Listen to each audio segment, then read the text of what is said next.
I think the first thing is to understand is what jazz musicians actually do.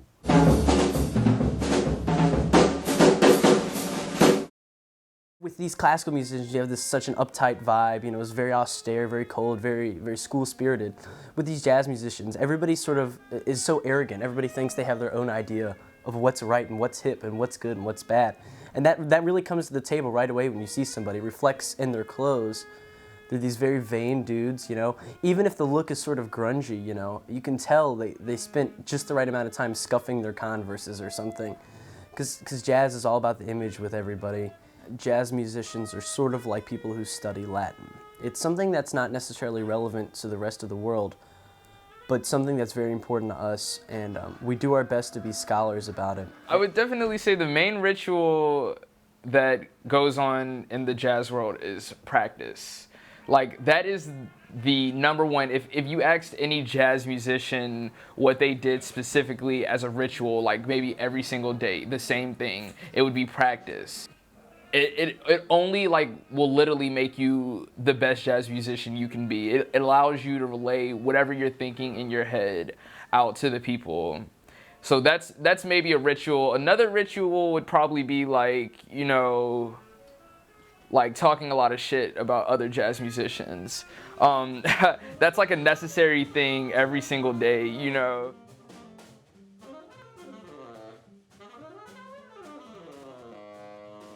One thing very unique to this subculture is how they communicate.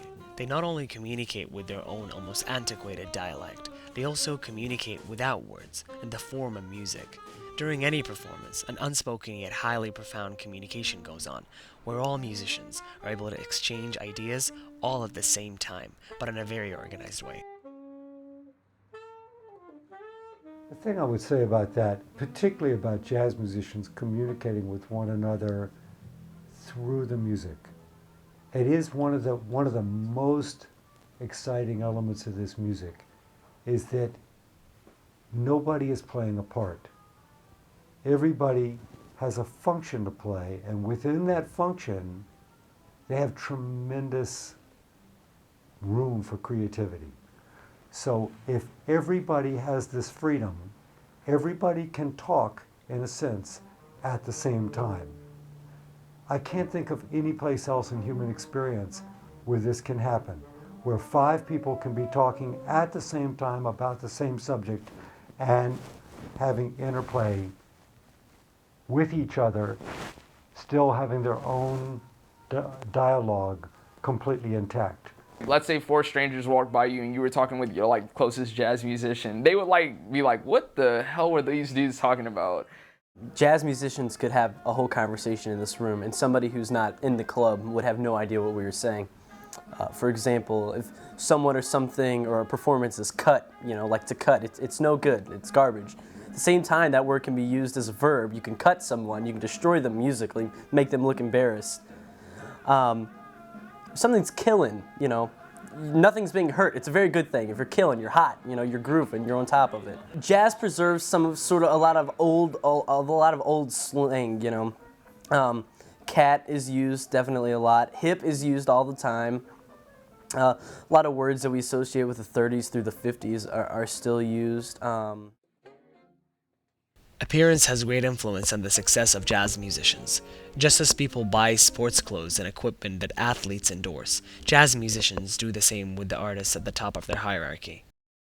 You might be walking down the street and a guy who might give you a $1,000 gig or something like that might be looking at the way you dress, and he might be coming to that conclusion of whether or not he's going to hire you or not.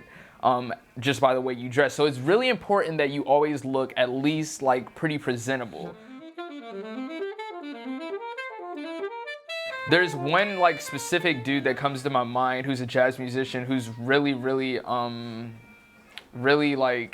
famous right now. His name is Christian Scott. He's a trumpet player. Dude was just in vibe. You know, he was his style is it's there, it's all there. I'm talking about he's up there with if he wasn't a trumpet player, he would definitely be a model for sure. Like most art forms, jazz takes a certain type of work ethic. It attracts a certain type of person with unique abilities. Jazz musicians kind of exist as artists and scientists and athletes all at the same time. There's a strong athletic component to playing. You have to be extremely facile. You have to be able to manipulate all of your fingers differently.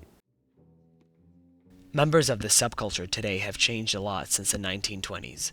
Drugs and a bohemian lifestyle are less glamorized, and higher importance is placed on the knowledge, theory, and application of jazz. One thing has not changed, and this is what binds them: their absolute love for jazz. Within the jazz subculture, there are a lot of people that tend to use drugs and tend to use drugs for their personal enjoyment and their musical enjoyment. But this doesn't mean that jazz and drugs, go completely like hand in hand. The use of drugs is a personal decision of the human being, not just from influence of the music. The music is stands alone by itself. The reason the subculture of jazz exists is because people love jazz. The love of jazz is what feeds the subculture.